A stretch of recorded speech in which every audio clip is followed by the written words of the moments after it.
Oh.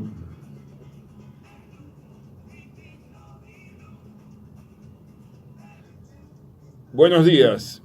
Esto es Modo Avión, el programa que conduzco yo, Claudio Pla. Hoy voy a estar reunido conmigo mismo.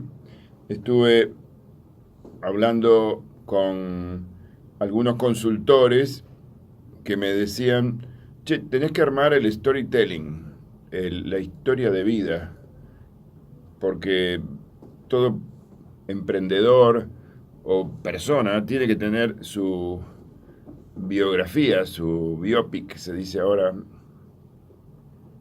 y entonces es un desafío para alguien que ha tenido muchos años de psicoanálisis y que tiene sus recuerdos un tanto elaborados en algún momento, después guardados en arcones de recuerdos justamente, desempolvarlos. Anoche me acosté a dormir y me puse a pensar en este experimento que lo inicio hoy aquí en la radio de la UAI, en Conexión Abierta, la radio online que nos recibe todos los jueves en Modo Avión, y lo voy a continuar luego en un texto. Me gustaría pedirle ayuda luego a redactores que me ayuden a darle forma a lo que yo pienso que es una suerte de biografía.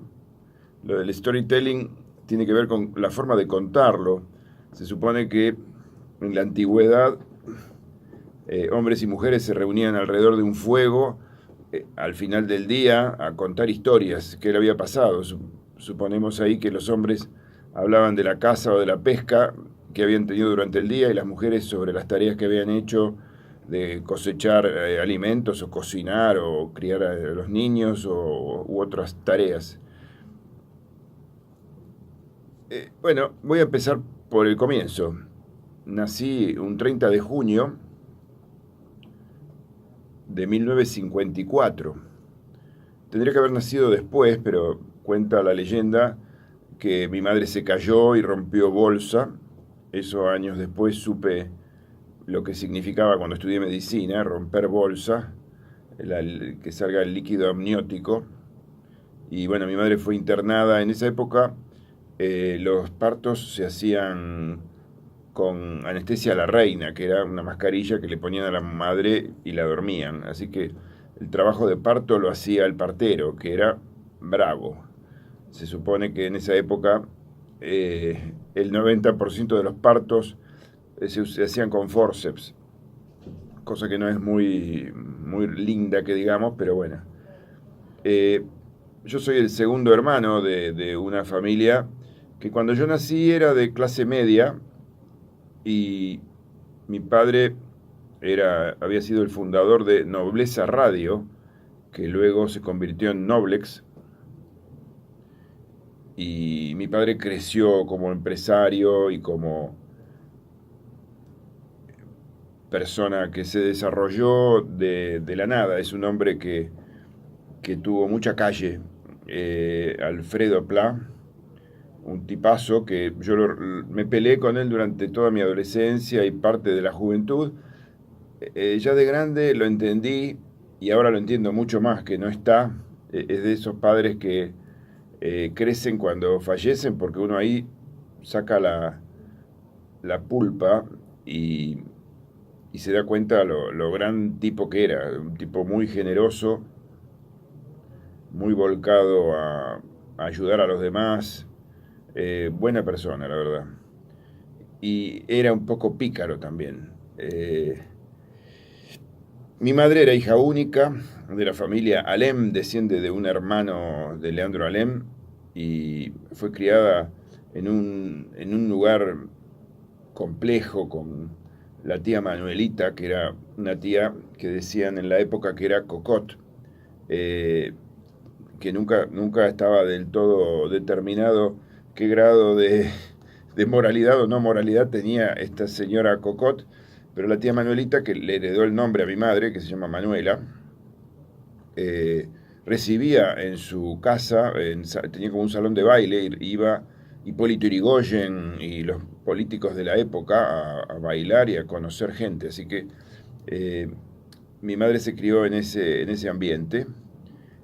Eh, bueno, mi infancia fue una infancia de cierta quietud, porque a los 7 años ya me descubrieron miopía y me pusieron anteojos. En esa época los anteojos no eran de vidrios orgánicos, entonces no se podía correr porque el peligro era que el vidrio se clavara en un ojo, era el drama.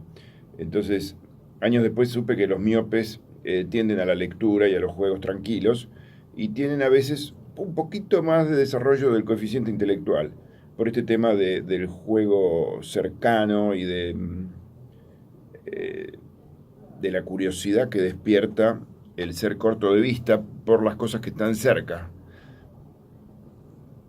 Bueno, mi infancia transcurrió primero en unos pocos años, un par de años en el colegio Betania. Yo nací en Almagro, en Cangallo y Medrano.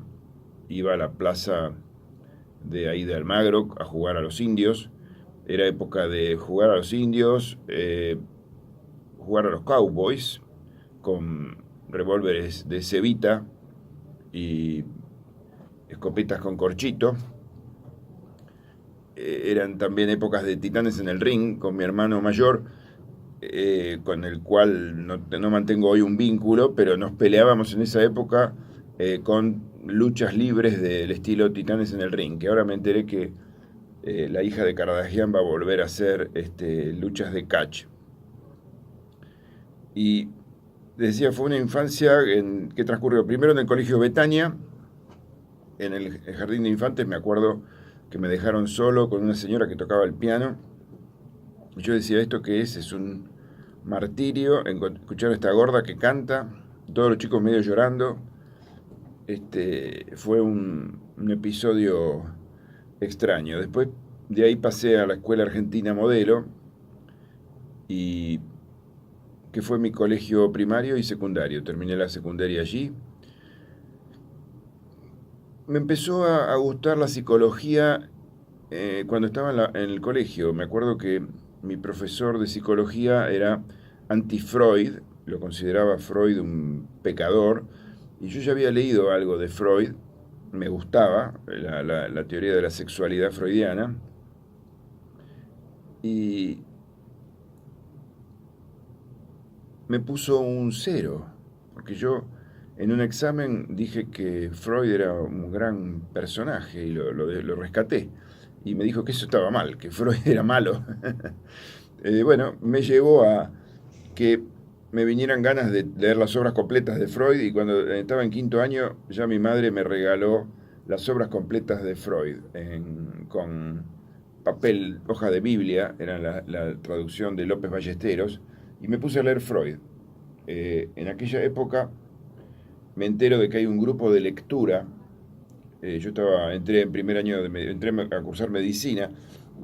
Elegí medicina porque, bueno, aparte de hacer unos test psicológicos, tenía una novia en aquella época, Elisa, que la madre era profesora en la facultad de medicina, y yo quería estudiar psicología.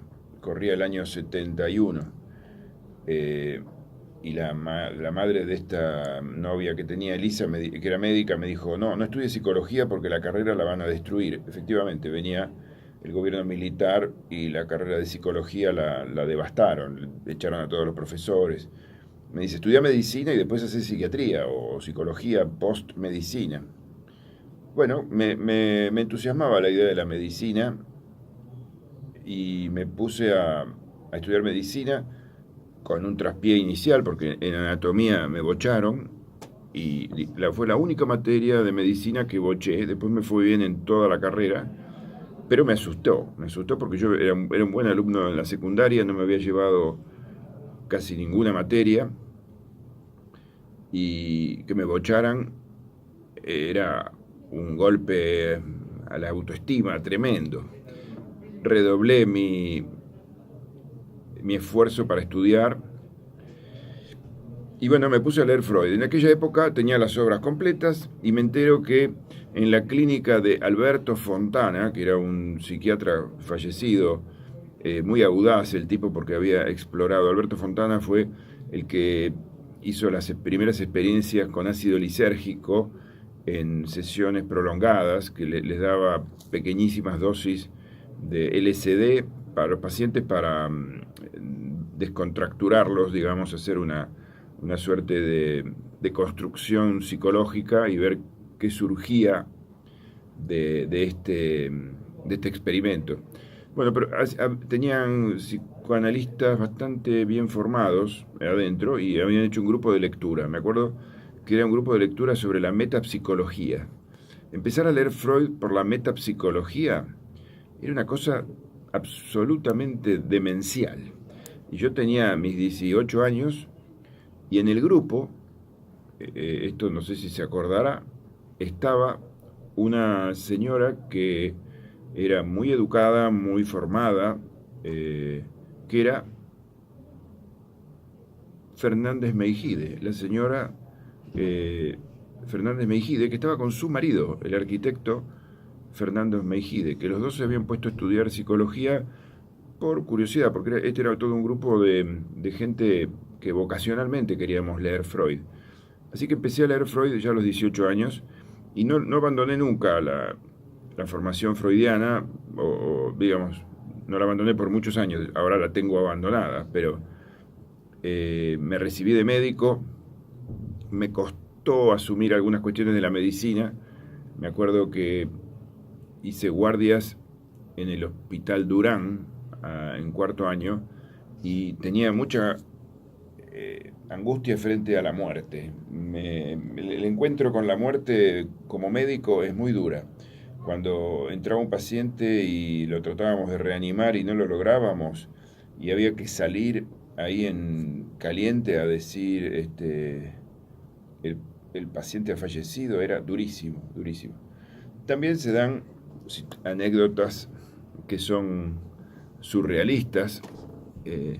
Nunca me voy a olvidar una noche que nos llaman de guardia y vienen el médico, yo era el perro, el practicante, y estaba el médico de guardia, muy formado él, un tipo que sabía mucha clínica, y vamos a en esa época funcionaba el CIPEC, era la consulta que sonaba la alarma dentro del Hospital Durán, una chicharra, habían tomado un auxilio y salimos con la ambulancia y el camillero.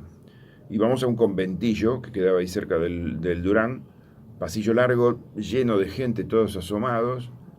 Llegamos a ver a un señor que estaba muy mal, que aparentemente tenía un ataque cardíaco. Lo sacamos con la camilla, pasamos por todo el pasillo de nuevo del conventillo, llegamos a la calle, lo vamos a subir a la ambulancia y el médico dice, no, esperen un momento. Dice, este señor está teniendo un paro de nuevo, le empieza a hacer masaje cardíaco, me dice a mí, prepárame una inyección de adrenalina, le da una inyección intracardíaca, que es un tratamiento súper heroico y que un poco se hace porque cuando ya no hay nada para hacer, es casi una salida poética. Le aplica una inyección intracardíaca y dice, no, lamentablemente el señor ha fallecido. Y entonces nos encontramos ahí con todos los familiares. Lo absurdo, que era una familia tipo, como si fuera familia italiana, en la guardia se llamaban síndromes de la península itálica, cuando se juntaban chiquicientos familiares, estaban todos ahí alrededor, se largan a llorar, y la situación absurda, siempre el drama llevado a niveles altos, como dicen los Woody Allen y todos los que manejan esto, cuando el drama lo llevan a niveles insostenibles se convierte en comedia. Y acá se dio la situación ridícula que, por ley, la ambulancia no puede transportar personas fallecidas, porque la ambulancia tiene radio y pueden estar llamando para salvar otra vida, entonces no se puede estar transportando a un cuerpo de una persona sin vida. Entonces le explicamos esto, que teníamos que volver a llevarlo el señor hasta el cuarto de él y que tenían que velarlo o buscar la forma de exhumar el cuerpo. Y la familia no quería entrarlo al conventillo, quería que nosotros con la ambulancia lo transportáramos hasta una funeraria. Y bueno, una lucha absurda. y que, bueno, que la ley, que no, y estábamos como tironeando el pobre señor que había fallecido, y bueno, estas cosas uno después se las mira, se ríe. Yo en aquella época con- eh, trataba de suavizar mi angustia yendo a la pizzería de la esquina del Hospital Durán y comiéndome unas porciones de mozzarella para ver si bajaba un poco la angustia. Engordé algunos kilos en esa época. Bueno, y recibido de médico, entré en el CEMIC a hacer concurrencia de psiquiatría, donde obtuve el título de especialista en psiquiatría. También hice una escuela de psicoanálisis del Centro de Estudios Sigmund Freud. Y cuando terminé allí dije, no, vamos a entrar en la Asociación Psicoanalítica. La Asociación Psicoanalítica Argentina es una institución piramidal que depende de la Asociación Psicoanalítica Internacional fundada por Freud. Freud inventó una franquicia espectacular con respecto al psicoanálisis, porque el psicoanálisis se transmite con seminarios, supervisiones, análisis didáctico, tiene todas unas reglas de juego, y cumplir con todas esas premisas tiene su ventaja realmente. Yo lo reconozco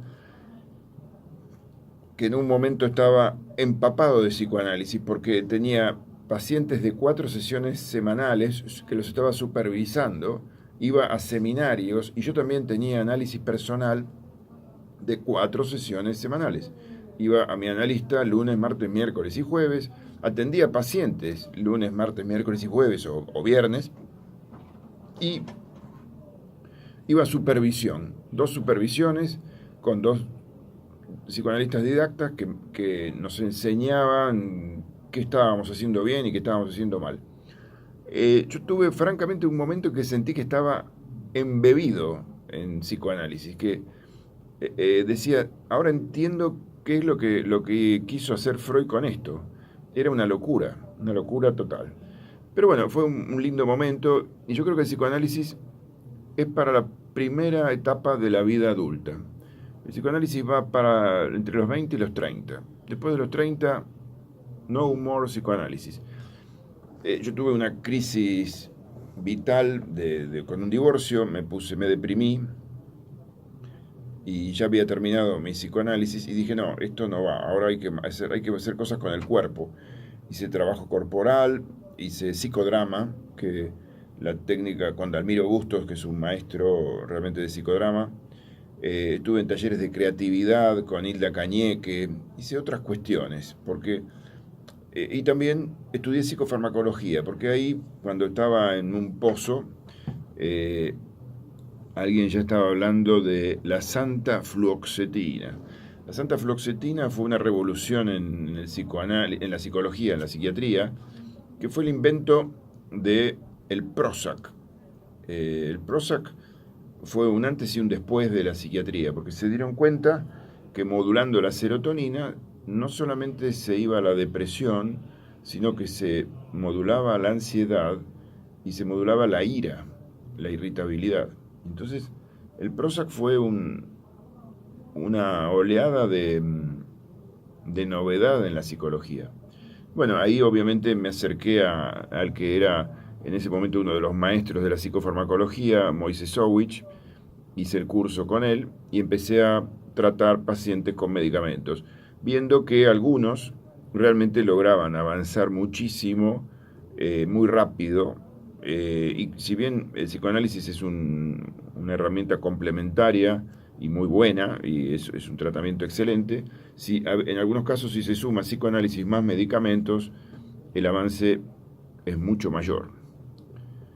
Y todos se estarán preguntando, bueno, ¿y qué pasó con el avión? ¿Por qué terminó en modo avión? Que ahora le vamos a cambiar el título, seguramente en un futuro se va a llamar modo avión full connection, porque la novedad es que acá Norwegian, en Argentina, está ya usando aviones de cabotaje con Wi-Fi full, entonces el modo avión del avión va a perder sentido, va a ser un modo avión conexión full, que me parece fantástico porque mejora la calidad de vuelo.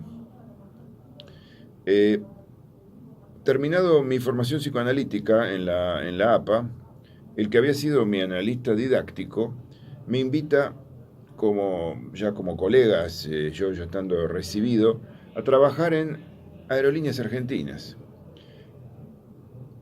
Aquí que ahí obviamente conozco a 500 pilotos porque era un curso que se había traído de Estados Unidos, se llamaba allá Cockpit Research Management, manejo de recursos humanos en el cockpit. Acá se llamó Factores Humanos para la Prevención de Accidentes. Era un curso que reunía a los pilotos y les pasaban análisis de accidentes donde había intervenido el factor humano y se empezaba a tratar de cambiar la mentalidad del vínculo entre comandante y copiloto, mejorar la convivencia en cabina y tomar mayores medidas de seguridad y de recaudos. Se trabajaba con psicología, con dinámicas grupales, con muchas cosas que hacían a la mejora del trabajo en el avión. Para mí fue un desafío porque tenía que explicar cosas de psicología a gente que no quería aprender psicología. Eran auditorios un tanto hostiles, porque se supone que si uno va a dar una clase de psicología a una facultad de psicología, por ejemplo, los alumnos están ávidos de escuchar sobre temas psicológicos. Pero acá no, eran pilotos que tenían que cumplir con hacer ese curso obligatoriamente y no estaban abrevando para nada en curiosidad con respecto a la psicología, salvo honrosas excepciones. Bueno, pero me sirvió a mí para aprender sobre seguridad aérea, porque trabajábamos sobre temas de seguridad aérea, y volé mucho en esa época porque nos daban, aparte de pagarnos honorarios, nos daban pasajes y volaba en cabina, me hice amigo de algunos pilotos. Y en el año 95 decidimos que había mucha gente con miedo a volar, porque los pilotos en los breaks, en las conferencias, las pausas que dábamos en los cursos, que eran cursos de 3 días intensivos, nos contaban de la cantidad de pasajeros que tenían terror y que los tenían que llevar a la cabina de mando. Las auxiliares lo invitaban a ir a la cabina de mando para calmarlos. Y ellos decían, muchas veces lo logramos, otras veces no. Sentimos que hay personas que se quedan congeladas y no escuchan. Otros sí, se calman cuando ven que todo está tranquilo en la cabina, más allá de que haya una turbulencia o haya algún problema. Esto dio origen a que dijimos con un grupo de colegas, esto sirve para ayudar a las personas. Y en el año 95 hicimos el primer curso en mi consultorio, por Belgrano, el Bajo Belgrano, en Monroe y Dragones. En la esquina dimos un curso con amigos que tenían miedo a volar y los llevamos a volar a Rosario. Y el curso fue exitoso, la gente volvió mejor. Y dijimos, bueno, esto es una linda forma de ayudar al otro, al que tiene miedo a volar. Bueno, vamos a ir a una pausa y después les voy a contar qué pasó con estos 23 años de poder volar, que comenzó ahí en el 95 y ya vamos para el 2019, van a ser 24 años. Así que bueno, vamos a una pausa y en un momento volvemos.